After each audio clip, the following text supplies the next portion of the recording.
37장 역생 육가 열전. 오만한 패공의 사과를 받아내다. 역생 이기는 진류현 고향 사람이다. 그는 글을 즐겨 읽었으나 집안이 가난하여 뜻한 바를 이루지 못하고 생계조차 이을 수 없게 되자 마을 성문을 관리하는 벼슬아치가 되었다. 그러나 진류현의 현인이나 호걸들은 감히 그를 부리려 하지 않았고 현에서는 모두 그를 미치광이라고 불렀다. 진성과 항량 등이 반기를 들고 군사를 일으키자 각지를 공략하면서 고향을 스쳐간 장수만도 수십 명이나 되었다. 역생은 그 장수들이 모두 도량이 좁고 급하고 자질구레한 재주를 좋아하며 자기 생각만 옳다고 여겨 원대한 생각을 받아들이지 못한다는 말을 듣고 자신의 재능을 깊이 감추어 두고 있었다. 그 뒤 역생은 패공이 군사를 이끌고 진류현의 외곽 지역을 공략한다는 말을 듣게 되었다. 그때 패공수하의 한 기병이 역생과 같은 고향 사람이었는데 패공은 이따금 업에서 어진 유생과 호걸이 누구인지를 물었다. 그 기병이 마을로 돌아왔을 때 역생은 그를 보고 이렇게 말했다. 나는 패공이 오만하여 남을 업신여기기는 하지만 원대한 뜻을 지녔다고 들었소. 이 사람이야말로 내가 진정으로 사귀고 싶은 사람이지만 나를 그에게 소개시켜 줄 만한 이가 없소. 당신이 패공을 만나거든. 신의 마을에 역생이라는 사람이 있는데 나이는 60살 남짓이고 키는 8자입니다. 사람들은 모두 그를 미치광이라고 하지만 그 자신은 미치광이가 아니라고 합니다. 라고 말해주겠소? 그 기병이 말했다. 패공은 유생들을 좋아하지 않습니다. 그는 관을 쓴 유생들이 찾아오면 언제나 그 관을 빼앗아 그 안에 소변을 누곤 합니다. 그리고 사람들과 말할 때마다 목청 높여 유생을 욕합니다. 유생 신분으로 그에게 유세한다는 것은 불가능한 일입니다. 역생은 말했다. 어쨌든 이 말만 전해주시게. 기병은 차분하게 역생이 부탁한 대로 패공에게 전해주었다. 패공은 고향의 객사에 이르자 사람을 보내 역생을 불렀다. 역생이 객사에 이르러 패공을 만나러 들어갔을 때 패공은 마침 침상에 걸터앉은 채 두 여자에게 발을 씻기게 하고 있었는데 그 모습으로 역생을 만났다. 역생은 들어가서 길게 업한 뒤 절을 하지 않고 말했다. 조카, 이것은 당신의 존칭입니다. 조카께서는 진나라를 도와 제후들을 치려고 하십니까? 아니면 제후들을 이끌고 진나라를 치려고 하십니까? 그러자 패공은 역생을 욕하며 꾸짖었다. 이 유생놈아, 천하 사람들이 한결같이 오랫동안 진나라의 고통을 겪었기 때문에 제후들이 서로 손을 잡고 진나라를 치려하고 있는데 어째서 진나라를 도와 다른 제후들을 친다는 말을 하느냐? 역생이 말했다. 진실로 사람들을 모으고 의병들을 합쳐서 무도한 진나라를 쳐 없애고자 하신다면 그만한 태도로 장자를 만나서는 안 됩니다. 그러자 패공은 발 씻던 것을 그만두고 일어나 의관을 바로 하고 역생을 상석에 앉힌 뒤 사과했다. 역생은 6나라가 합종하고 연행했을 때의 형세를 말했다. 패공은 기뻐하며 역생에게 먹을 것을 대접하고 물었다. 앞으로 어떤 계책을 쓰면 좋겠소? 역생이 대답했다. 당신께서는 오합지조를 모으고 뿔뿔이 흩어지던 병사들을 거둬들였지만 10,000명도 채 못됩니다. 이 정도 병력으로 강한 진나라에 쳐들어가는 것은 호랑이 입속으로 뛰어드는 것과 같습니다.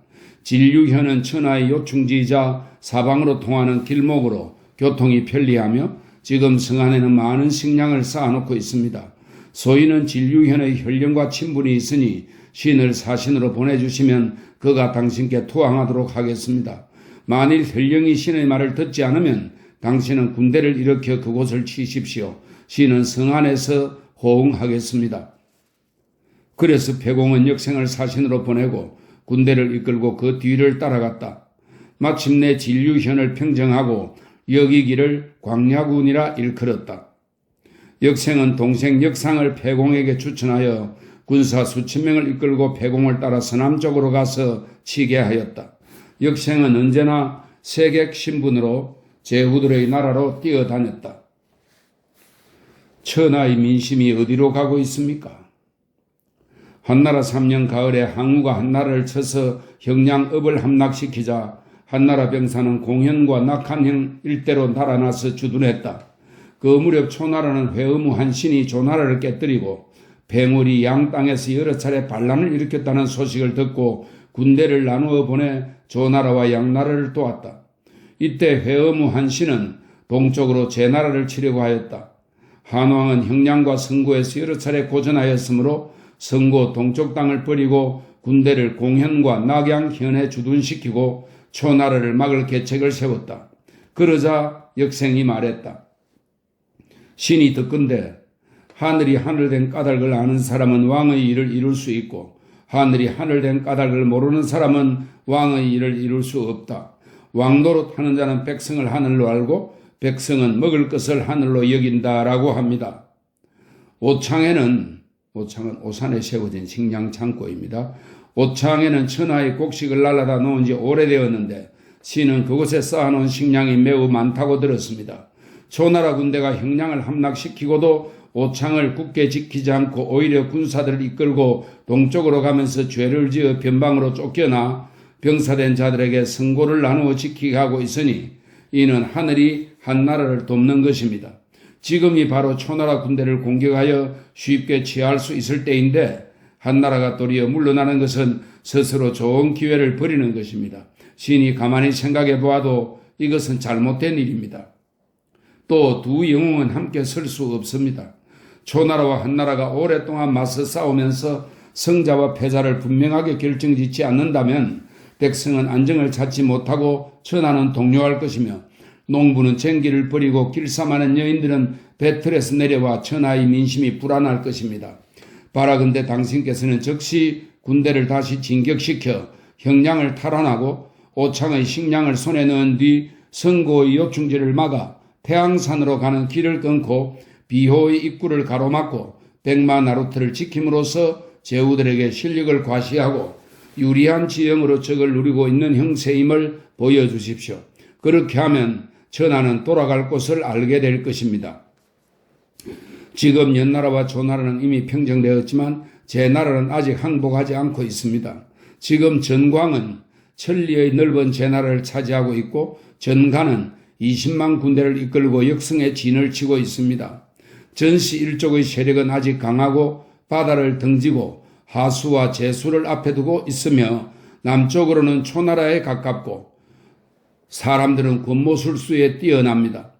당신께서 수십만 명의 군사를 보내더라도 짧은 시간 안에 깨뜨리기는 불가능합니다. 신이 조서를 받들고 제나라 왕에게 가서 제나라가 한나라에 귀속하여 동쪽의 속국이 되도록 설득하겠습니다.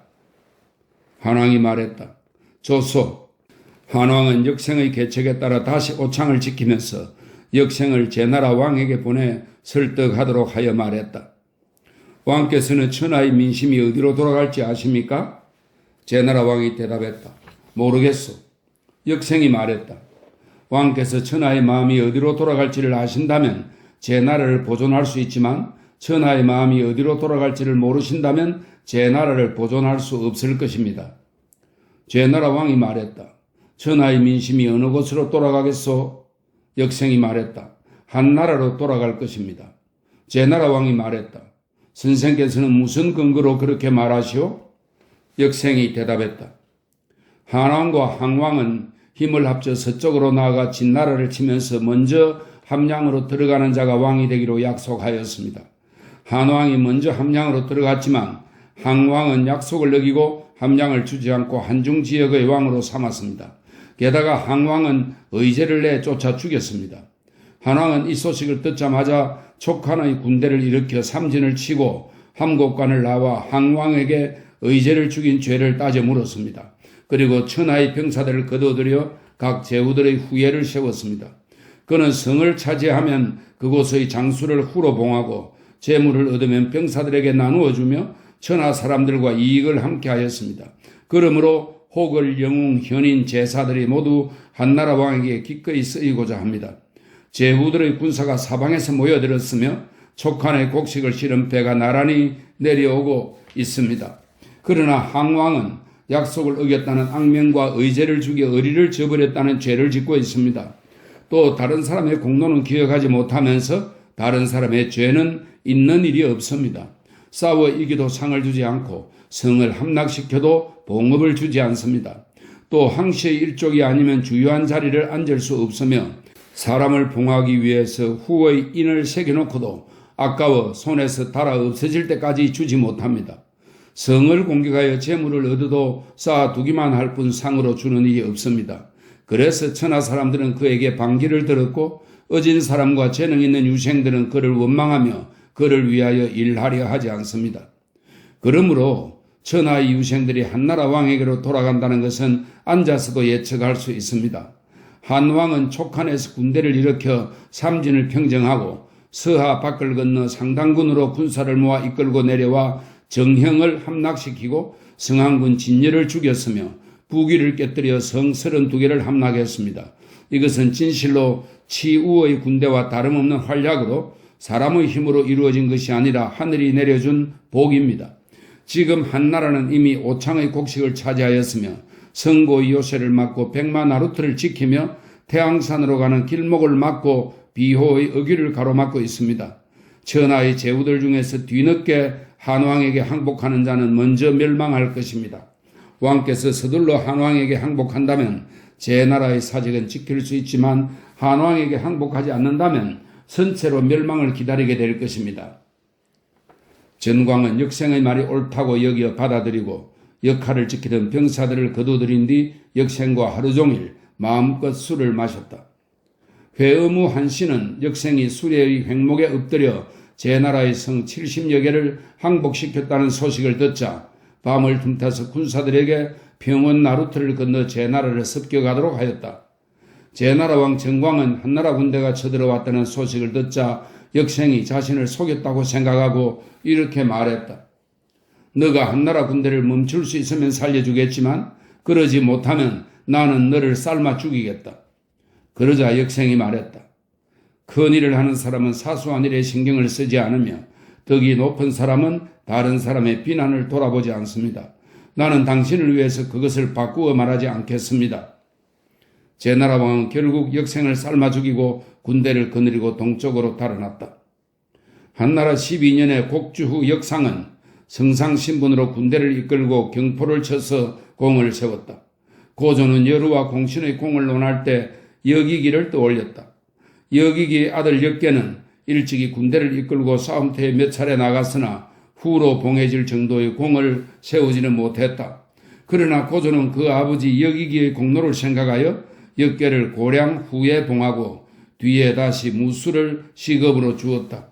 3대를 이어가다가 원수 원년에 무수 후 평이 거짓으로 조서를 만들어 형산왕 유발에게 금 100건을 사취하는 죄를 지어 기시에 처해지는, 이 기시는 저작거리에서 처형하여 길거리에 내버리는 형벌입니다.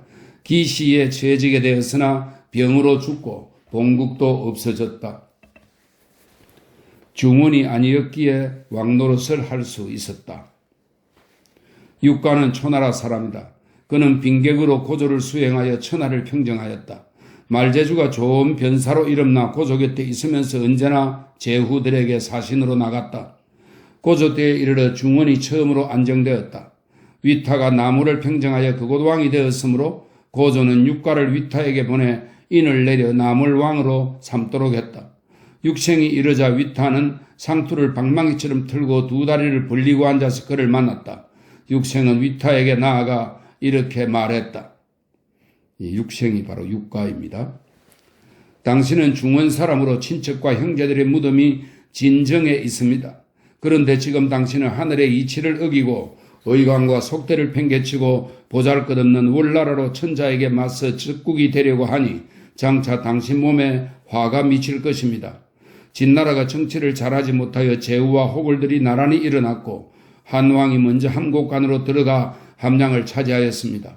그런데 항우는 약속을 저버리고 스스로 서서 서초패왕이 되어 제후를 모두 자기 밑에 두었으니 매우 강한 나라였다고 할 수 있습니다. 그러나 한왕은 파와 촉에서 일어나 천하를 채찍질하고 제후들을 정복하여 마침내 항우를 베어 멸망시켰습니다. 그렇게 하여 5년 만에 천하를 평정하였으니 이는 사람의 힘으로 된 것이 아니라 하늘이 세워준 것입니다. 천자께서는 당신이 나몰왕으로 있으면서 천하 사람들과 힘을 합쳐 폭도와 반역자를 죽이지 않았기 때문에 장군과 재상들이 군대를 움직여 당신을 빼고자 한다는 말을 들었지만 또다시 백성이 고달파지는 것을 가엾게 여겨 잠시 쉬도록 하고 신에게 왕의 인을 주고 부제를 나누어 서로 사자가 오가도록 하려고 하셨습니다.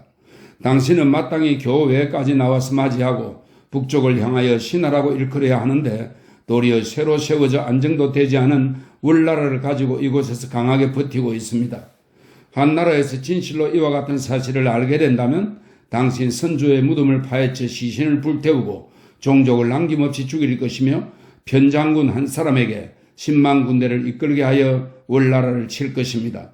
그렇게 되면 월나라 사람들이 당신을 죽이고 한나라에 항복하기가 손바닥을 뒤집듯이 쉬울 것입니다. 그러자 위타는 즉시 깜짝 놀라 자리에서 일어나 육생에게 사과하며 말했다.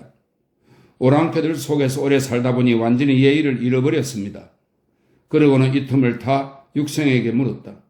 소하, 조참, 한신과 나를 비교하면 누가 더 현명합니까? 육생이 대답했다. 왕께서 현명한 듯합니다. 위타가 또 물었다. 나를 황제와 비교하면 누가 더 현명합니까? 육생이 대답했다. 황제께서는 풍년과 폐연에서 일어나 포악한 진나라를 토벌하고 강한 초나라를 무찔러 천하를 위하여 이로운 것을 일으키고 해로운 것을 없앴으며 오제와 사망의 대업을 이어 중원을 통일하여 다스리셨습니다. 중원에는 사람이 억만을 헤아리고 영토는 사방 만리에 이르며 천하의 비옥한 땅에 살고 계십니다. 사람도 많고 수레도 많으며 모든 것이 꽤 넉넉하고 정치는 황제 일가의 산이 이러한 일은 천지가 열린 처음부터 있었던 것은 아닙니다. 그런데 지금 왕의 무리는 수십만 명에 지나지 않으며 모두 오랑캐입니다. 그리고 땅은 험준한 산과 바다 사이에 끼어 있으니 비유하면 한나라의 한 군과 같습니다. 어떻게 왕을 한나라에 비교하겠습니까? 위타가 크게 웃으며 말했다. 나는 중원에서 일어나지 않았기 때문에 이곳에서 왕 노릇을 했던 것이지 만일 내가 중원에 살았더라면 어찌 한나라만 못하겠습니까? 그러고는 위타는 육생을 아주 마음에 들어해서 함께 머무르게 하고 몇 달 동안 술을 마셨다. 육생에게 말했다. 나물에는 같이 이야기를 나눌 만한 사람이 없었는데 당신이 오고 나서 내가 듣지 못한 것을 매일 들려주었습니다. 육생에게 천금가치의 보물을 자루에 넣어주고 따로 천금을 보내주었다. 육생은 마침내 위타를 나물왕으로 봉하고 그에게 신하라고 일컬으면서 한나라와의 약속을 지키도록 하였다. 육생이 한나라로 돌아와 보고하자 고조는 크게 기뻐하며 육가를 태중대부에 임명했다. 말 타고 천하를 얻었다 하여 말 타고 다스릴 수는 없다. 육생은 황제 앞에 나아가 말할 때마다 시와 서를 인용했다. 그러자 고조는 육가를 욕하며 말했다. 나는 말 위에 올랐다 천하를 얻었소. 어찌 시와 서 따위를 우러러 보겠소? 육생이 대답했다. 말 위에 올랐다 천하를 얻었다고 하여 어찌 말 위에 올라타고 천하를 다스릴 수 있겠습니까? 옛날 은나라 탕왕과 주나라 무왕은 도를 거슬러 정권을 얻었지만 민심에 순응하여 나라를 지켰으니 문과 물을 함께 쓰는 것이 나라를 길이 보존하는 방법입니다. 옛날 오나라 왕 부차와 지백은 무력을 지나치게 쓴 탓에 멸망하였고 진나라는 형법에만 의존하고 바꾸지 않았기 때문에 결국 조씨는 멸망한 것입니다. 만일 신나라가 천하를 통일한 뒤에 인의를 행하고 옛 성인을 본받았다면 폐하께서 어떻게 천하를 차지할 수 있었겠습니까? 고조는 언짢아 하며 부끄러워하는 낯빛으로 육생에게 말했다. 나를 위하여 진나라가 어떻게 천하를 잃었고 내가 어떻게 천하를 얻었으며 또 옛날 국가들의 성공과 실패에 대해서 글을 지어 올리시오. 그래서 육생은 국가 존망의 징후에 대하여 대략 서술하여 모두 12편을 지었다. 그가 한 편 한 편 지어 올릴 때마다 고조는 훌륭하다고 칭찬하지 않은 적이 없었고 곁에 있던 사람도 모두 만세를 불렀다. 그 책을 시너라고 하였다. 둘이 손을 잡아 음모의 싹을 자른다. 효 해제 때 여태우가 정권을 잡고서 여러 여씨를 왕으로 세우고 싶었지만 대신들의 입방아가 두려웠다. 육생은 스스로 여태우와는 싸울 수 없다는 판단 아래 병을 핑계로 집에 들어앉았다. 그는 호치연에 있는 땅이 기름져서 그곳에 살기로 하였다. 그에게는 아들이 5 있었는데 월나라에 사신으로 갔을 때 받은 자루 속 보물을 팔아 청금을 만들어 아들들에게 200금씩 나누어 주어 생계를 꾸려가도록 했다. 육생은 언제나 말 4마리가 끄는 앙글을 타고 노래하고 춤추고 금은고를 타는 시종 10명을 데리고 다녔으며 100금이 나는 보금을 차고 다녔다. 그는 여러 아들에게 말했다. 너희는 나와 약속을 하자. 내가 너희 집에 가면 너희는 내가 데려간 사람과 말에게 술과 음식을 주도록 해라. 열흘 동안 실컷 즐기다가 다른 아들 집으로 번갈아 가겠다. 그러다가 내가 죽는 집에서 보금과 수레와 말 그리고 시종들을 갖도록 해라. 1년 동안 오가도 다른 집에 들러 빈객이 되는 경우도 있으니 너희 집에 들르는 것은 고작 2-3번 정도일 것이다. 너무 자주 보면 반갑지 않을 테니 오래 묵어 너희를 귀찮게 하지는 않으마. 여태우 때에 여러 여씨를 왕으로 세우니 여러 여씨들이 정권을 휘둘러 나이 어린 황제를 협박하고 유씨, 즉 한나라 정권을 위태롭게 하였다. 우성상 진평은 이 일을 염려만 할 뿐 맞서 싸울 힘이 없었고 자신에게까지 화가 미칠까봐 두려워서 언제나 집에 조용히 있으며 깊은 생각에 잠기곤 하였다. 육생이 진평을 찾아가 곧장 들어가 곁에 앉았지만 진승상은 마침 깊은 생각에 잠겨 육생이 온 것을 눈치채지 못하였다. 육생이 말했다. 무슨 생각을 그렇게 하십니까? 진평이 대답했다. 선생은 내가 무슨 생각을 하는지 맞히실 수 있습니까? 육생이 말했다. 당신께서는 벼슬이 우승상에 이르고 3만호의 시급을 가진 후이니 부귀는 극에 달하여 다른 욕망은 없을 것입니다. 그런데도 근심거리가 있다면 여러 여씨와 어린 군주를 걱정하는 것에 지나지 않을 것입니다. 진평이 말했다. 그렇습니다. 이 일을 어떻게 하면 좋겠습니까? 육생이 말했다. 백성은 천하가 안정되면 승상에게 눈을 돌리지만 천하가 위태로우면 장군에게 뜻을 모읍니다. 만일 장군과 승상이 조화를 이루면 유생들이 힘써 따를 것이고 유생들이 힘써 따르면 천하에 변란이 일어나더라도 권력은 분산되지 않을 것입니다. 사직을 위한 계책으로는 승상과 장군이 서로 손을 잡는 방법밖에 없습니다. 신은 항상 태위 강후에게 이 말을 하고 싶었지만 강후와 저는 농담을 하는 사이여서 제 말을 쉽게 여깁니다. 당신은 어찌 태위와 교분을 맺어 서로 깊이 결탁하지 않으십니까? 육생은 진평을 위하여 여시 일족을 누를 몇 가지 계책을 그려주었다. 진평이 육생의 계책에 따라 500금으로 강후 주발의 장수를 기원하고 가무와 술자리를 성대하게 준비하니 태위도 이와 같이 답례를 하였다. 이 두 사람의 관계가 긴밀해지자 여시들의 음모는 점점 그 힘을 잃어갔다. 진평은 이에 노비 100명과 수레와 말 50성, 500만 전을 육생에게 주어 음식 비용으로 쓰도록 했다. 육생은 이것으로 한나라 조정의 공경들과 교유하여 그 명성이 매우 높아졌다.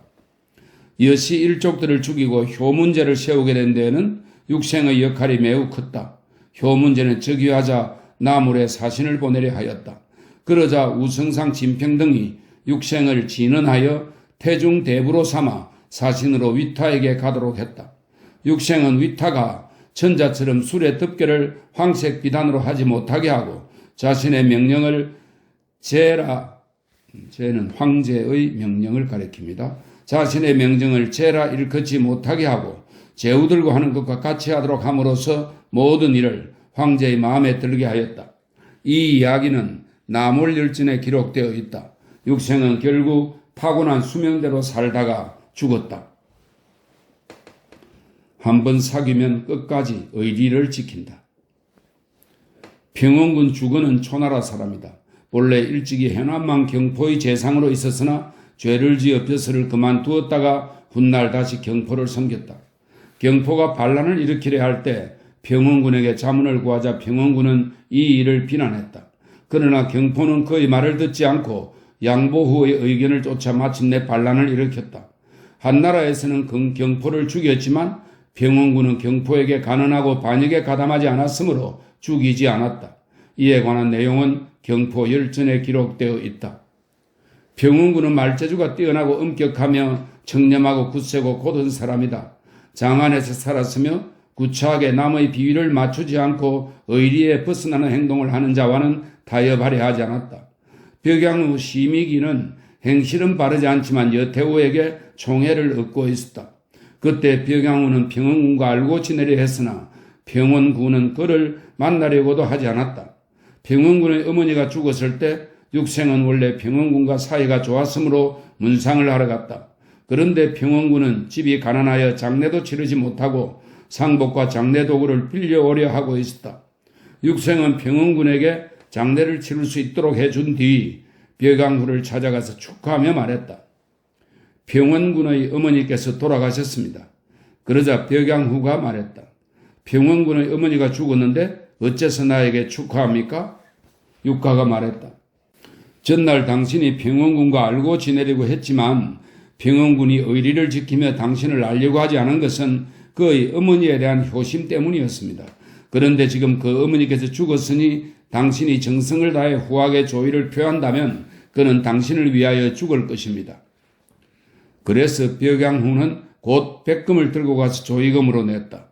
여루와 귀인들도 벽양후의 체면을 보아 조의금을 보냈으므로 500금이나 되었다. 벽양후가 여태우에게 총애를 받자 어떤 사람이 효혜제에게 벽양후를 헐뜯었다. 그러자 효혜제는 몹시 노여워하며 벽양후를 형리에게 넘기고는 주사를 하도록 했다. 여태우는 부끄러워 아무 말도 할 수 없었고 대신들 대부분이 벽양후의 행실을 매우 미워하고 있었으므로 그를 주살하기를 바랐다. 벽양후는 다급해지자 사람을 보내 평원군을 만나려고 하였다. 그러나 평원군은 거절하면서 말했다. 재판이 임박함으로 감히 당신을 만날 수 없습니다. 평원군은 효혜제가 아끼는 신하 굉저규를 찾아가 이렇게 설득했다. 당신이 황제에게 총애받는 것은 천하 사람이 다 알고 있습니다. 지금 벽양후가 태우에게 총애받는다는 이유로 형리에게 넘겨졌는데 사람들은 한결같이 당신이 참수하여 그를 죽이려고 한다고 말합니다. 지금 벽양후가 주살되면 여태우께서는 노여운 마음을 숨겼다가 내일이라도 당신을 죽일 것입니다. 당신은 어째서 벽양후를 위해 어깨를 드러내놓고 황제께 용서를 아뢰지 않습니까? 만일 황제께서 당신의 청을 받아들여 벽양후를 구출해 준다면 태우께서는 아주 기뻐하실 것입니다. 그렇게 되면 황제와 태우가 다 같이 당신을 어여삐 여길 테니 당신의 부귀는 더욱더 배가 될 것입니다. 그러자 굉저규가 몹시 두려워하며 그 계책에 따라 황제에게 아뢰니 과연 벽양후를 구출해 주었다. 벽양후는 자기가 옥에 갇혔을 때 평원군을 만나려 하였으나 평원군이 자신을 만나주지 않아 평원군이 자기를 배신한 줄 알고 매우 노여워했다. 그러나 평원군의 계책이 성공하여 구출되자 매우 놀랐다. 여태우가 죽자 대신들은 여러 여시들을 주살했는데 벽양후는 여러 여시들과 매우 친밀하게 지냈음에도 그를 결국 죽이지 않았다. 계책을 세워 벽양후가 온전할 수 있었던 것은 모두 육가와 평원군의 능력 때문이었다. 효문제 때 회남의 여왕이 벽양후를 죽였는데 이것은 여시 일조가 관련이 있었기 때문일 것이다.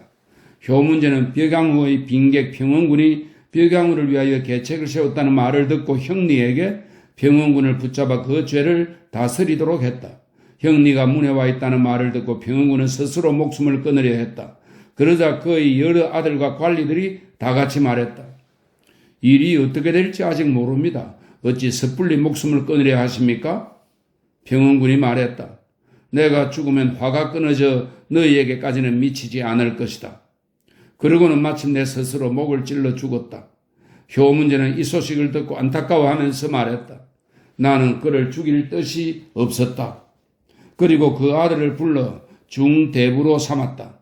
이 중대부는 황제의 고문직입니다. 중대부로 삼았다. 그가 흉노의 사신으로 갔는데 선우가 예를 차리지 않자 곧바로 선우를 꾸짖었다가 결국 흉노 땅에서 죽었다. 차림새로 판단하면 인재를 잃기 쉽다. 처음에 패공이 군사를 이끌고 진류현을 지날 때 역생은 군문 앞까지 가서 명함을 내밀고 백기를 청하고는 이렇게 말했다. 고향의 천민 여기기가 패공께서 따가운 햇살과 차가운 이슬을 무릅쓰고 군사를 이끌고 초나라를 도와 의롭지 못한 진나라를 친다는 소문을 듣고 삼가 따르는 자들을 위로하고 폐공을 뵙고서 전하의 큰일에 대한 계책을 직접 말씀드리고자 합니다. 사자가 들어가서 아뢰자 폐공은 마침 발을 씻고 있었는데 사자에게 물었다. 이 자는 어떠한 사람인가? 사자가 대답했다. 그 모습은 대단한 유생 같습니다. 유생 옷을 입고 유생들이 쓰는 축주관, 고상관이라고도 하는 모자입니다. 축주관을 썼습니다. 그러자 폐공이 말했다. 나를 위해 거절하고 나는 지금 천하를 평정한 일로 바쁘기 때문에 유생을 만날 틈이 없다라고 전해라. 사자가 밖으로 나와서 거절하며 말했다. 폐공께서는 선생께 거절하며 사과하라고 하셨습니다. 지금은 천하를 평정하는 일로 바쁘기 때문에 아직 유생을 만날 틈이 없다고 하십니다. 역생은 눈을 부릅뜨고 칼을 만지며 사자에게 호통을 쳤다. 달려가시오. 폐공께 나는 고향의 술꾼이지 유생이 아니라고 다시 말하시오. 사자는 급에 질려 명함을 떨어뜨리다가 무릎을 꿇고 그 명함을 주어서 다시 달려들어가 말했다. 이 손님은 천하의 장사입니다. 저를 꾸짖는 바람에 두려워서 명함을 떨어뜨리기까지 했습니다. 그는 달려가시오. 폐공께 나는 유생이 아닌 고향의 술꾼이라고 다시 말하시오. 라고 하였습니다. 그러자 폐공은 황급히 발을 닦고 장에 기대어 말했다. 손님을 모셔오라. 역생이 들어와 폐공에게 업하고 말했다. 당신께서는 고생이 많으십니다. 옷을 햇빛에 쪼이고 관에 이슬을 맺게 하며 군대를 이끌고 초나라를 도와 의롭지 못한 진나라를 치고 계신데 당신께서는 어찌하여 스스로를 아끼시지 않으십니까? 신은 천하의 큰일에 대한 계책을 가지고 배우려고 했는데 나는 지금 천하를 평정한 일로 바쁘기 때문에 아직 유생을 만날 틈이 없다라고 하셨습니다. 당신께서는 천하의 큰일을 일으켜 큰 공을 세우려고 하면서 겉모습으로 그 사람을 판단하니 천하의 능력 있는 유생들을 잃을까 두렵습니다. 또 저는 당신의 지혜가 저만 못하고 용맹도 저보다 못하다고 생각합니다. 만일 천하의 큰일을 이루고자 하면서 저를 만나보려 하지 않는다면 저는 당신의 인재를 잃는 것을 안타깝게 생각합니다. 폐공은 사과하며 말했다. 아까는 선생의 차림새만 들었는데 이제 선생의 마음을 알았소. 그러고는 역생을 맞아들여 자리에 앉게 하고 천하를 얻을 수 있는 방법을 물었다. 역생이 말했다. 당신께서 큰 공을 세우고자 한다면 진류에 머무는 것이 낫습니다. 진류는 천하가 의지하는 요충지이고 군대가 모이는 곳이며 식량은 수천만 석이나 쌓여 있고 성의 수비는 아주 튼튼합니다. 신은 전부터 그곳 현령을 잘 아는데 당신을 위하여 그를 설득해 보겠습니다. 만일 그가 신의 말을 듣지 않는다면 신이 당신을 위하여 그를 죽이고 진류를 항복시키겠습니다. 당신께서 진류의 군대를 이끌고 진류성을 차지한 뒤 그곳에 쌓인 식량을 드시면서 천하에서 당신을 따르려는 군사들을 부르십시오. 따르는 군사가 많으면 당신께서 천하를 횡행하더라도 당신을 해칠 사람은 아무도 없을 것입니다. 폐공이 말했다. 삼가 가르침대로 듣겠소. 이에 역생은 그날 밤 진류의 현령을 만나 설득하며 말했다. 저 진나라가 무도하여 천하가 반기를 들었습니다. 지금 당신께서 천하의 제후들과 합종을 맺으면 큰 공을 이룰 수 있을 것입니다.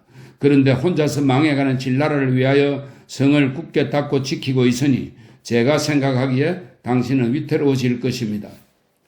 진류의 현령이 말했다. 진나라의 법은 매우 엄중하니 함부로 말하지 마시오. 함부로 말하는 사람은 일족이 사라져버리니 나는 호응할 수 없소. 선생이 나에게 가르쳐준 것은 내 뜻이 아니니 다시는 그런 말을 하지 않기를 바라오. 역생은 그곳에 머물러 자다가 밤중에 진류 현령의 머리를 빼고는 성벽을 넘어 폐공에게 알렸다. 폐공은 군사를 이끌고 성을 치면서 진류 현령의 머리를 긴 장대에 매달아 성 위에 있는 사람에게 보이며 말했다. 빨리 항복하라. 너희 현령의 머리는 이미 베어졌다. 지금부터 뒤늦게 항복하는 사람은 반드시 먼저 목을 베겠다. 그리하여 진류현 사람들은 현령이 벌써 죽은 것을 알고 다같이 폐공에게 항복하였다. 폐공이 진류의 남쪽 성문 위에 진을 치고 무기고의 무기를 쓰고 쌓아놓은 식량을 먹으면서 3달 동안 머물자 수만 명의 군사가 따르게 되었다. 그래서 마침내 함곡관으로 들어가 진나라를 깨뜨렸다. 태사공은 말한다. 세상에 전해지는 역생의 글에는 대부분 한왕이 삼진을 점령한 뒤 동쪽으로 항우를 쳐서 공과 낙양 사이로 군대를 이끌고 갔을 때 역생이 유생 차림으로 한왕에게 유세하였다고 되어 있는데 이는 잘못된 것이다. 배공은 함곡관으로 들어가기 전 항우와 헤어져서 고향에 이르렀을 때부터 역생 형제를 얻게 된 것이다. 내가 육생의 신어라는 책 12편을 읽어보니 진실로 그 시대의 변사였다. 나는 평원군의 아들과 친분이 있기에 그의 사적을 구체적으로 논의할 수 있었다.